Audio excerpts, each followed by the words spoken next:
El día de hoy hablaremos sobre la transición de la literatura renacentista al barroco y sus principales características de este movimiento.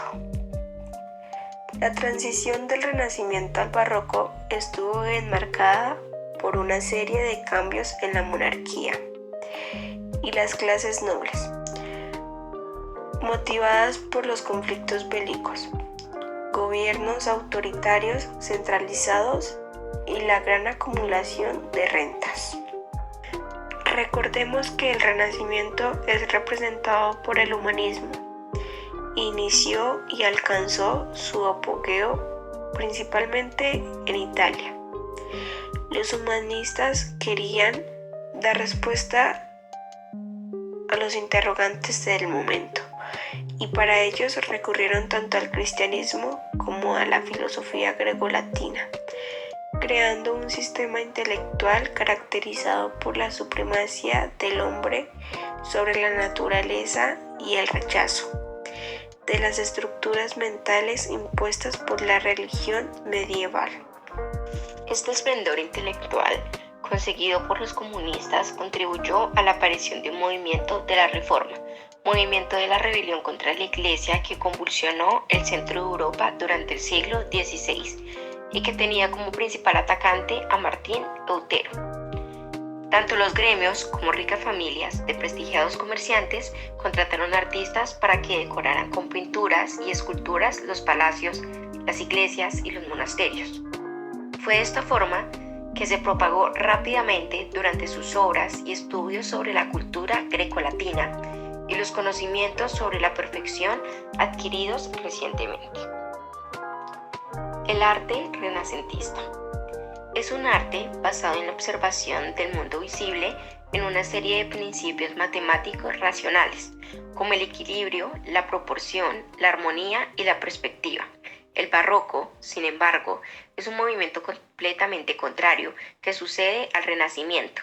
Como barroco se denomina un periodo histórico, artístico y cultural, caracterizado por una gran exuberancia ornamental que se manifestó en el arte, la literatura, la música y la arquitectura, abarcando los siglos XV y XVIII. El barroco surgió en Italia extendiéndose al resto de Europa y América. En un principio, el término barroco tenía un matiz bellorante, con el cual daba a entender su desmesura expresiva. Según algunas teorías, la palabra deriva del griego baros, que significa pesadez.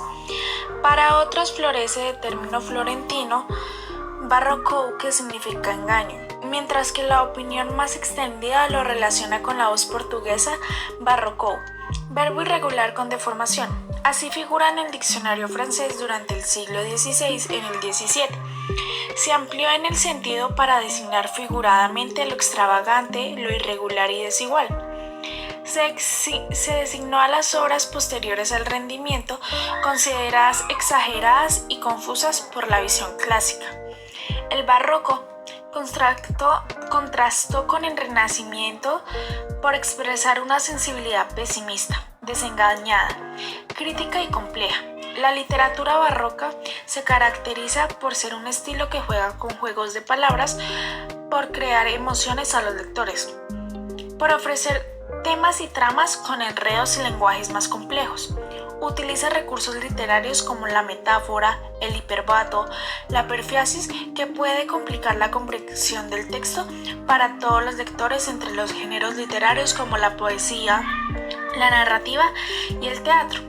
Sobresale esta última destacando su escenografía impactante por sus puestos en escena sorprendentes y por sus tramas intensas y profundas.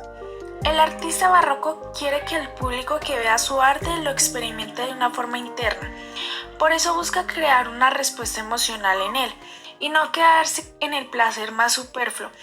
Por todos los temas que se tratan, pueden hablar sobre los marginales de la sociedad, mostrar la maldad humana y horror de la vida. El barroco también usa su innovación literaria como soneto y la redondilla. Aparecen dos corrientes principales que encontramos en los autores en España. El culteranismo. En el culteranismo, los escritores ponen mayor énfasis en la forma estética que en el contenido, adaptándose en el concepto de arte por el arte. Su movimiento se caracterizó por innovaciones y aportaciones lingüísticas, elogismos, culturismos y latinismos. Emplearon las metáforas, los hipérbatos, los adjetivos, símbolos, las indicaciones de síntesis y onomatopeyas para alcanzar la cumbre de lo estético e incrementar la musicalidad de los versos. Rebulle del léxico común empleando sinónimos y versos para dos palabras comunes. Góngora es uno de los primeros autores barrocos y que se le asocia con el culturismo. Su obra más destacada es Soledad.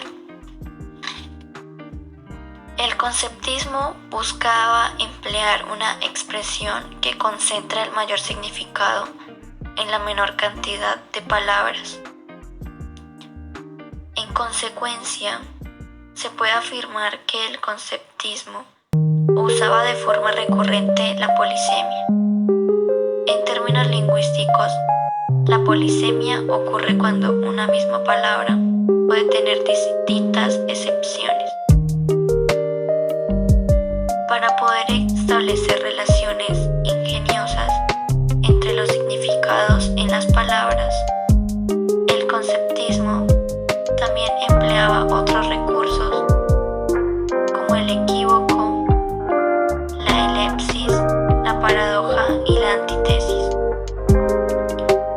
Por ello se afirma que los escritores conceptistas tenían que estar bien instruidos en la disciplina retórica, y esta corriente destaca que el enemigo de Góngora y el defensor de la literatura del conceptismo, su obra más destacada es Historia de la vida de Josgón, llamado de San Pablo.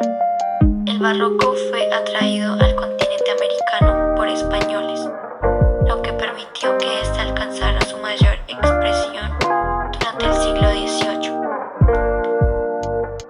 Al combinarse con los diversos aportes indígenas, en México se ve reflejado de manera importante el arte barroco, el cual pasó de ser una imitación del estilo español a consolidarse en un estilo propio, aportando nuevos elementos característicos del arte indígena, con lo que el barroco se tornó un barroco hispano-indígena. Con la llegada de los españoles a América, las civilizaciones indígenas más importantes del continente, tales como los mayas, incas y aztecas, se ven fuertemente influenciados. Es por ello que México y Guatemala fueron los lugares importantes donde se desarrollan con más énfasis el estilo barroco. Además de los ya mencionados, Luis de Guerra y Francisco de Quevedo destacan en este periodo de la literatura. Autores como Lope de Vega, Tirso de Molina, Pedro Calderón de la Barca, Sor Juana Inés de la Cruz, John Milton, Giovanni Battista Marino, Amatis Bocquelin,